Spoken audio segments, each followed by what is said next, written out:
Hello दोस्तों, मैं रिभू कुशवाहा इंटेलेक्टो.इन के इस यूट्यूब प्लेटफॉर्म पर आपका स्वागत करता हूं। और पिछली वीडियो में मैंने आप लोगों से समीक्षा अधिकारी मुख्य परीक्षा के सिलेबस और उसमें क्वेश्चंस के पैटर्न पर चर्चा की थी।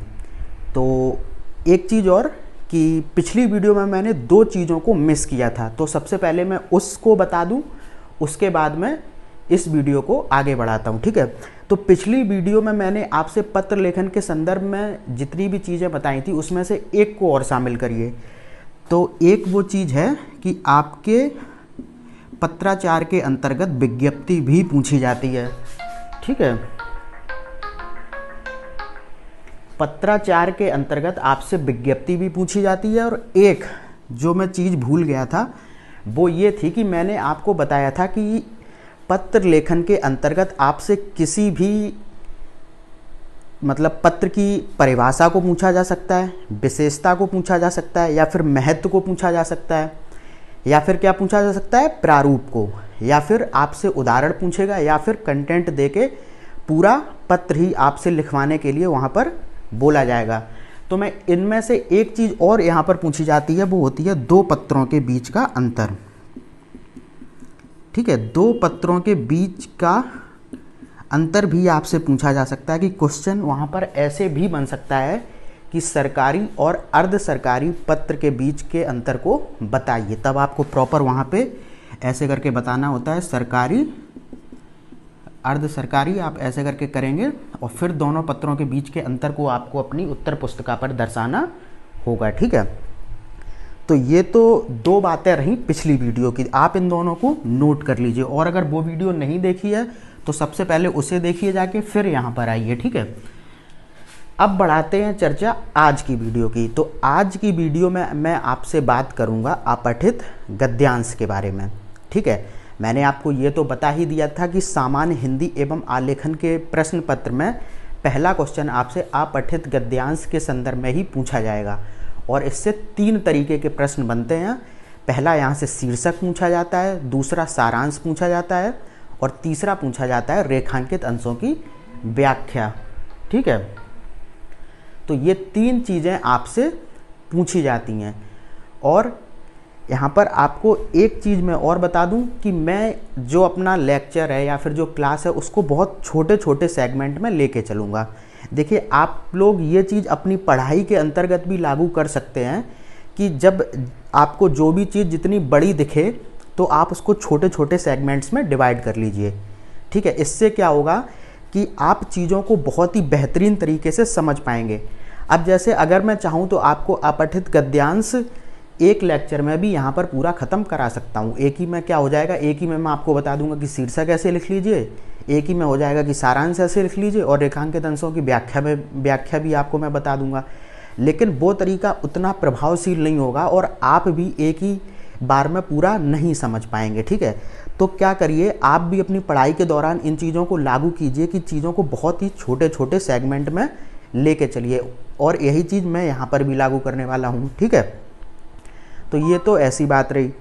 अब जो दूसरी बात है वो ये है कि मैं यहाँ पर आपके जीएस प्रश्न पत्र की तो बात करूँगा नहीं, और ना हिंदी का जो बहुविकल्पीय प्रश्न पत्र होता है ना उसकी बात करूँगा। क्यों नहीं करूँगा? क्योंकि आप देखिए, प्रारंभिक परीक्षा की तैयारी तो कर ही रहे हैं, तो उसमें आप जीएस तो अपनी तैयार कर रहे होंगे। मैं उन प्रश्न की बात कर रहा हूँ, उस प्रश्न पत्र की बात कर रहा हूँ जो 120 नंबर का आपका जीएस पूछा जाता है और 60 अंक का आपका हिंदी पूछा जाता है। तो इन प्रश्न पत्रों को यहाँ पर पढ़ाना तो कोई वो नहीं है, क्योंकि आप प्रारंभिक परीक्षा की तैयारी कर रहे हैं और हूबहू वही पैटर्न आपका मेंस में भी पूछा जाएगा। ठीक है, तो इसको तो मैं पढ़ाऊँगा नहीं। जो सबसे कन्फ्यूजन क्रिएट करता है हिंदी एवं आलेखन का प्रश्न पत्र और दूसरा निबंध का प्रश्न पत्र, उसके संदर्भ में यहाँ पर अपने लेक्चर आपको प्रोवाइड कराऊंगा। ठीक है, तो अब मुद्दे पे आते हैं सीधा कि आखिर अपठित गद्यांश होता क्या है और ये क्यों पूछा जाता है। ठीक है, तो आप समझिए, अपठित गद्यांश। ठीक है, इस अपठित गद्यांश में आप देखेंगे कि इसके आगे एक चीज़ लिखी है पठित, और इसका मतलब क्या होता है, जो ना पढ़ा गया हो। ठीक है, तो ये एक ऐसा गद्यांश होता है जो पढ़ा नहीं गया है, किसके द्वारा, अभ्यर्थी के द्वारा। तो यही होता है अपठित गद्यांश। गद्यांश के संदर्भ में आपको और भी शब्द लिखे मिल सकते हैं, जैसे कि अवतरण या फिर गद्य खंड। ठीक है, तो ये चीज़ें भी गद्यांश या फिर अवतरण या फिर गद्य खंड। और अपठित का मतलब तो मैंने आपको बता दिया है, जो ना पढ़ा गया हो। तो वहाँ पर एक आपसे ऐसा गद्यांश होगा जो आपने नहीं पढ़ा होगा और आपको उसे समझ के अपना उत्तर लेखन करना होगा। अब तो ये समझा आपने कि अपठित गद्यांश होता क्या है। अब मुद्दा उठता है कि आखिर ये परीक्षा में आपसे क्यों पूछा जाता है। ठीक है, तो आप समीक्षा अधिकारी बनने जा रहे हैं, तो वहाँ पर जो आयोग में या फिर सचिवालय में आपका काम ही यही होता है कि आप पत्राचार के संदर्भ में काम करेंगे, या फिर जो डॉक्यूमेंट्स लाए और भेजे जाते हैं, जो रिपोर्ट्स होते हैं, जो प्रतिवेदन होते हैं, उनके संदर्भ में आप काम करेंगे और आपको उन्हें पढ़कर समझना होगा।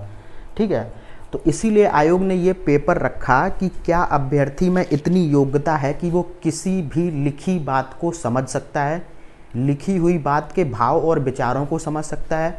और दूसरा, अगर मान के चलिए कहीं अवतरण में या फिर किसी लिखी बात में कठिन शब्द भी दिए गए हैं, तो क्या अभ्यर्थी बिना उन कठिन शब्दों के अर्थ को समझे भी उस लिखी बात के भाव और विचारों को समझ सकता है। तो इन सब की योग्यता को चेक करने के लिए, ठीक है, इन सब की योग्यता को मापने के लिए आयोग ने आपसे अपठित गद्यांश के रूप में इन प्रश्नों को पूछा है। ठीक है, तो ये तो बात हो गई कि आयोग का उद्देश्य कि आखिर क्यों पूछा जाता है। अब हम लोग आज की वीडियो में सिर्फ यही बात करेंगे कि वो कौन से आवश्यक तत्व हैं या फिर महत्वपूर्ण निर्देश हैं जो हमें अपठित गद्यांश के क्वेश्चंस को सॉल्व करते हुए, यानी कि अपठित गद्यांश के क्वेश्चन का आंसर लिखते हुए फॉलो करनी चाहिए। ठीक है, तो मैं अभी आपको सिर्फ ये बताऊंगा कि क्या वो तरीका है जिससे आप अपना उत्तर लेखन बहुत ही बेहतर तरीके से कर सकते हैं। ठीक है, तो सबसे पहला स्टेप तो यही है कि जैसे ही आप पेपर अपने हाथ में लें, गद्यांश को 2 से 3 बार बहुत अच्छी तरीके से पढ़ें। ठीक है, और अगर फिर भी ना समझ में आए तो और पढ़ें। क्यों? अब लोग कहेंगे कि अरे इसमें तो बहुत टाइम चला जाएगा, इससे बढ़िया तो सीधा आंसर लिखने लगते हैं। तो होगा ये कि अगर आप गद्यांश के भाव विचारों, देखिए गद्यांश में 2 चीज़ें होती हैं, गद्यांश में 2 चीज़ें होती हैं, भाव और विचार। ठीक है, तो गद्यांश में आपको जो लेखक के द्वारा भाव प्रस्तुत किया गया है और जो विचार प्रस्तुत किए गए हैं, तो आपको ये समझना होगा कि इस गद्यांश का भाव क्या है, विचार क्या है, लेखक का दृष्टिकोण क्या है, उसकी मनस्थिति क्या है, तो और उसका मंतव्य क्या है। ये सारी चीज़ें आपको बहुत ही अच्छी तरीके से समझनी होगी। अगर आप इन चीज़ों को समझ जाएंगे, ठीक है, तभी आप आगे के उत्तर का जो लेखन है वो बहुत ही बेहतरीन तरीके से कर पाएंगे, नहीं तो आप कंफ्यूज हो जाएंगे। और एक चीज़ और ध्यान रखनी है कि गद्यांश में जब आप उत्तर लेखन करेंगे अपठित गद्यांश के संदर्भ में, तो आपको वहाँ पर अपना व्यक्तिगत दृष्टिकोण नहीं पेश करना होता है। जो लेखक के भाव विचार होते हैं, अपना दृष्टिकोण उसी के हिसाब से रखना होता है। तभी मैं कह रहा हूँ कि गद्यांश को बहुत ही अच्छी तरीके से पढ़ें ताकि आप उसके भाव विचारों और लेखक के दृष्टिकोण को समझ पाएँ कि लेखक किसी बात को किस उद्देश्य से कह रहा है। वो उसका भाव दुखी वाला है, वो खुश है, या फिर किसी के संदर्भ में वो प्रेरणा देना चाहता है, ठीक है, या फिर किसी बात को वो व्यंग भाव में बोल रहा है। तो ये सब चीज़ें आपको समझनी होगी। ठीक है, और तभी मैं कहता हूँ कि अगर गद्यांश में कठिन शब्द भी आ जाएं तो ज़रूरी नहीं कि आपको उसका अर्थ पता ही होना चाहिए। अगर नहीं पता है तो कोई बात नहीं, लेकिन अगर आप भाव और विचार को पकड़ गए, जैसे कहा जाता है ना कि भाव को समझिए बाणी पर क्यों जाते हैं, तो यहाँ पर यही वाली बात सटीक तरीके से लागू होती है कि आपको भाव समझना है ज़्यादा और उनके शब्दों पर नहीं जाना है। शब्द तो हो सकता है काफ़ी कठिन दिए हों और आपको प्रत्येक शब्द का अर्थ वहाँ पर ना पता हो, लेकिन सबसे बड़ा मुद्दा यहाँ पर होगा कि आपको लेखक के भाव, लेखक और गद्यांश के भाव विचार, दृष्टिकोण, मंतव्य और उसकी मनस्थिति के बारे में पता करना होगा कि आखिर वो इस अवतरण यानी कि इस गद्यांश के माध्यम से कहना क्या चाह रहा है, उसका आशय क्या है। ठीक है, और मैंने एक चीज़ आपको बताई दी है कि उत्तर लेखन में आपको अपने व्यक्तिगत दृष्टिकोण को शामिल नहीं करना है। आपको अपना दृष्टिकोण लेखक के भाव और विचारों से इतर नहीं ले जाना है। और अब जो इतनी चीज़ें मैंने आपको बताई कि भाव और विचार, अब इनको आप समझेंगे कैसे? तो देखिए, इनको समझने की कोई प्रक्रिया किताब में तो लिखी नहीं है, सीधी सी इनके लिए प्रॉपर कोई स्टेप तो होता नहीं है कि ये फॉलो कर लीजिए, ये कर लीजिए, आप समझ जाएंगे, ऐसा कुछ नहीं है। ठीक है, तो आपको सिर्फ ये चीज़ें तब समझ में आएंगी जब आप लगातार अभ्यास करेंगे, और जब आप बहुत सारे गद्यांशों को हल करेंगे तो आप फिर समझने लगेंगे कि आखिर कैसे कैसे किसी बात को लिखा जाता है, कैसे कैसे अपने भाव प्रकट करता है लेखक, क्या उसका दृष्टिकोण रहता है किसी बात को कहने का। तो ये चीज़ें जब आप लगातार अभ्यास करेंगे तो एक दिन आप इतने परफेक्ट हो जाएंगे कि आप आसानी से गद्यांश के भावों और विचारों को समझने लगेंगे। और अभी देखा जाए तो काफ़ी टाइम है, तभी मैंने ये चीज़ें बहुत ही छोटे सेगमेंट में, ऐसा तो नहीं कि पेपर अभी 1-2 महीने बाद है। पेपर आपका जो मुख्य परीक्षा है वो आपकी 10 कब है, अप्रैल को 2022 में। ठीक है, और अब से देखा जाए तो बहुत ज़्यादा टाइम आपके पास है, तो कोई दिक्कत वाली बात तो है नहीं। अगर यहाँ पर बहुत छोटे छोटे लेक्चर्स में आप तक चीज़ें पहुँचाई जाएँ तो आपके लिए बहुत फ़ायदेमंद भी होगा और आप चीज़ों को बहुत ही बेहतरीन तरीके से समझ भी पाएंगे। ठीक है, तो अब मैंने आपको बता दिया कि उत्तर लेखन में व्यक्तिगत दृष्टिकोण नहीं रखना है, और एक चीज़ और है, प्रश्नों का उत्तर तो आपको अपने शब्दों में देना होगा। प्रश्नों का उत्तर आप अपने शब्दों में देंगे, लेकिन जो शब्द आपके होंगे वो लेखक के भाव और विचारों से इतर नहीं होने चाहिए। आपको 2 चीज़ें पकड़ के रखनी है पूरे गद्यांश के अंतर्गत, उसका भाव और विचार और लेखक का दृष्टिकोण। 2-3 ये चीज़ें हैं, इनको पकड़ कर चलना है। उत्तर लेखन तो आपको अपने शब्दों में ही करना है, लेकिन आपके जो शब्द होने चाहिए और शब्दों का भाव विचार होना चाहिए वो लेखक के भाव और विचारों से इतर यानी कि उससे परे या फिर उससे हटकर नहीं होना चाहिए। ठीक है, अब तीसरी बात क्या आती है कि उत्तर लेखन में जो गद्यांश के मूल शब्द होते हैं, यानी कि जो शब्द गद्यांश में प्रयुक्त होते हैं, उनको अपने उत्तर लेखन में शामिल नहीं करना है। जो गद्यांश में दिए हुए शब्द हैं, यानी कि जिन शब्दों का प्रयोग गद्यांश में लेखक ने किया है, उन शब्दों को आप अपने उत्तर लेखन में शामिल नहीं करेंगे। ठीक है, क्या करेंगे, इन गद्यांश के मूल शब्दों के पर्यायवाची को आप देखेंगे, कोई पर्याय हो या फिर कोई समानार्थी शब्द हो।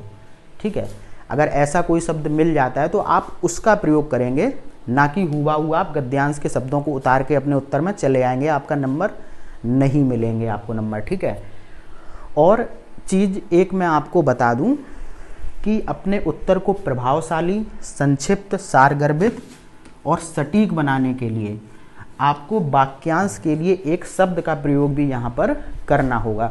अभी तो आप प्रारंभिक परीक्षा में टिक मार के चले आए थे, बहुत ही आसान चीज़ थी, लेकिन अब वास्तव में आप जब उत्तर लेखन करेंगे तब आपको पता चलेगा कि वाक्यांश के लिए एक शब्द का प्रयोग कैसे किया जाता है।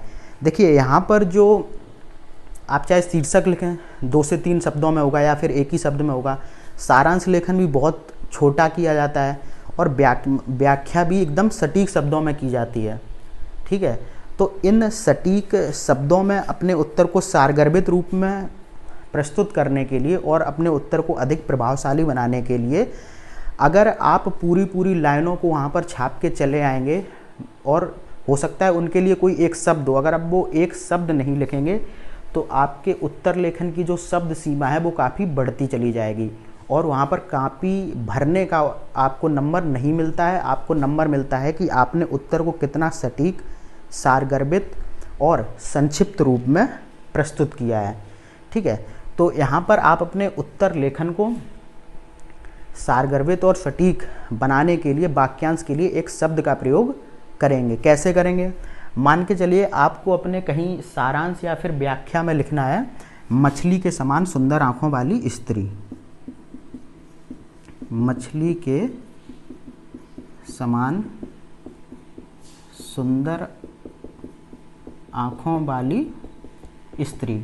ये मैं एक आपको एग्जाम्पल दे रहा हूँ। मान के चलिए आपको अपने सारांश में या फिर व्याख्या लेखन में ये बात वहाँ पर लिखनी है और आप इसको ऐसे लिख के चले आए, तो इसने कितनी आपकी जगह घेर ली, कितने शब्द बर्बाद कर दिए। लेकिन अगर आपने वाक्यांश के लिए एक शब्दों को बहुत ही अच्छी तरीके से पढ़ा होगा तो इसका पूरा अर्थ क्या होता है, मीनाक्षी। ठीक है, मीन मतलब मछली, तो मछली के समान सुंदर आंखों वाली स्त्री। तो आप इतने ज़्यादा लिखने की बजाय अगर आप एक ये शब्द लिखेंगे तो देखिए ये सटीक भी हो गया, ठीक है, संक्षिप्त भी हो जाएगा और सार गर्भित भी होगा। इसके अंतर आपको पूरा इसका अर्थ समाहित होगा, तो ये सार गर्भित भी हो गया। तो आपको ये चीज़ें ध्यान रखनी है। अगर आप कोई भी वाक्य लिख रहे हैं और उसके लिए सिर्फ एक शब्द आता है तो आप एक शब्द का प्रयोग कीजिए, पूरे वाक्य को वहाँ पर मत लिखिए, ठीक है, क्योंकि अर्थ तो उसका वही निकलना है। तो ये तो चीज़ हो गई, मैंने आपको बता दिया मूल शब्दों का प्रयोग ना करें, और दूसरा अपने उत्तर को सटीक, सारगर्भित और प्रभावशाली बनाने के लिए वाक्यांश के लिए एक शब्द का प्रयोग करें।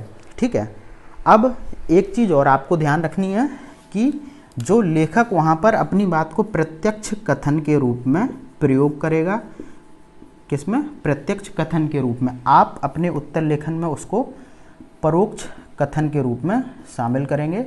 यानी कि जो बात लेखक बोलेगा आप उसको ऐसे ही नहीं लिख देंगे कि लेखक ने बोला कि मैं वहाँ जा रहा था तो आपने भी लिख दिया मैं वहाँ जा रहा था। आपको उसको परोक्ष कथन में बदलकर शामिल करना है। और दूसरी चीज़ आपको क्या याद रखनी है कि अगर वहाँ पर कोई चीज़ उत्तम पुरुष शैली में लिखी है, ठीक है, उत्तम पुरुष शैली में लिखी है, तो उसको आपको अन्य पुरुष शैली में लिखना है। तो ये भी आपको याद रखना है, प्रत्यक्ष को परोक्ष और उत्तम पुरुष शैली को अन्य पुरुष शैली में लिखना है। तो ये थे कुछ आवश्यक निर्देश और वो अनिवार्य तत्व जो आपके उत्तर को प्रभावशाली बनाने के लिए अनिवार्य रूप से ज़रूरी हैं। तो यहाँ पर आज आपने ये भी समझ लिया कि अपठित गद्यांश होता क्यों है, पूछा क्यों जाता है, और कैसे अपठित गद्यांश को समझना है और कैसे अपना उत्तर लेखन करना है। तो आज की वीडियो सिर्फ हम लोग यहीं तक रखेंगे और बाद बाकी जो भी आपके डाउट हैं वो आप कमेंट बॉक्स में दर्ज कर सकते हैं, और आप अपने डाउट को 6387071919 पर व्हाट्सएप भी कर सकते हैं। ठीक है, यहाँ पर आप व्हाट्सएप मैसेज करके भी अगर आपको मुख्य परीक्षा के संदर्भ में कोई डाउट है तो यहाँ पर आप मैसेज भी कर सकते हैं। और प्रारंभिक परीक्षा के लिए कुछ लोगों ने पूछा था मैसेज करके, तो मैं आपको बता दूं कि मैं यहाँ पर सिर्फ समीक्षा अधिकारी की बात करूँगा और मैं आपको बताऊंगा कि जो जीएस के लिए बुक्स मैं आपको बताऊंगा तो आप परीक्षा वाणी आती हैं, ठीक है, तो परीक्षा वाणी की जीएस की सारी किताबें आती हैं, आप उनको ले सकते हैं। और प्रीवियस ईयर पेपर्स के लिए आप घटना चक्र को सॉल्व कर सकते हैं। तो दो चीज़ें अगर आप करेंगे तो जीएस कंप्लीट हो जाएगी। अगर आपको इतना भी नहीं करना है तो आप यहाँ पर चले जाइए intellecto.in पर, ठीक है, यहाँ वेबसाइट है ये मेरी, तो आप यहाँ पर जाके प्रारंभिक परीक्षा के लिए कोर्स भी ज्वाइन कर सकते हैं। वो ऐसा कोर्स है जिसमें आपको अपनी तरफ से कुछ नहीं पढ़ना पड़ेगा, आपको टेस्ट सीरीज मिल जाएगी, सारे notes, short notes, current affairs और स्पेशल करंट अफेयर्स बुकलेट, सब कुछ इस कोर्स के अंतर्गत आपको मिल जाएगा। और इसका जो लिंक है वो मैं इस वीडियो के डिस्क्रिप्शन बॉक्स में प्रोवाइड करा ही दूंगा। तो ये तो बात हो गई किसकी, प्रारंभिक परीक्षा की। हाँ, जिसको कोर्स नहीं लेना है वो परीक्षा वाणी की, ठीक है, परीक्षा वाणी की किताब ले सकते हैं सारे सब्जेक्ट्स की और घटना चक्र को सॉल्व कर सकते हैं। और हाँ, मैं यहाँ पर प्रारंभिक परीक्षा नहीं, सॉरी, जो मैंने आपको ये किताबें सुझाई हैं ये समीक्षा अधिकारी के लिए करी हैं, ठीक है। यहाँ पर मैं यूपीपीसीएस परीक्षा को लेकर नहीं चल रहा हूँ, क्योंकि अगर उसकी बात होती तो मैं आपको फिर परीक्षा वाणी नहीं बताता, फिर मैं बताता कि आप भूगोल के लिए माजिद हुसैन खुल्लर या फिर महेश वंडवाल पढ़िए, और हिस्ट्री के लिए आप जैसे मॉडर्न हिस्ट्री के लिए स्पेक्ट्रम वगैरह ले सकते हैं, एंशिएंट के लिए एंशिएंट के लिए आर.एस. शर्मा ले सकते हैं, मध्यकालीन के लिए एस.के. पांडे ले सकते हैं। तो ये भारी भरकम किताबें मैं समीक्षा अधिकारी प्रारंभिक परीक्षा के लिए सजेस्ट नहीं करूँगा, क्योंकि यहाँ पर मोस्टली देखा गया है कि जो जितने भी क्वेश्चन रहते हैं, ठीक है, वो फैक्चुअल फॉर्म में ही रहते हैं। कॉन्सेप्चुअल वहाँ पर कुछ ज़्यादा नहीं पूछा जा सकता। हो सकता है एक आध क्वेश्चन रहता हो, लेकिन 95% क्वेश्चन वहाँ पर फैक्चुअल फॉर्म में ही आपसे पूछे जाते हैं। और फैक्चुअल फॉर्म के लिए परीक्षावाणी बहुत अच्छी किताब है। और बाद बाकी आप प्रीवियस ईयर को भी लेके चलेंगे तो 50% क्वेश्चन तो प्रीवियस ईयर के आसपास से ही आपको मिल जाते हैं। तो ये तो प्रारंभिक परीक्षा की बात हो गई। और अपठित गद्यांश क्या होता है, कैसे उसको हैंडल करना है, ये भी चीज़ें आपने समझी। तो फिर ठीक है, मिलते हैं अगली वीडियो में। और अगर आपका कोई भी डाउट है तो कमेंट में या फिर इस नंबर पर आप उसको भेज सकते हैं। आपका जो डाउट होगा उसको पूरी तरीके से सॉल्व करने का प्रयास किया जाएगा। ठीक है।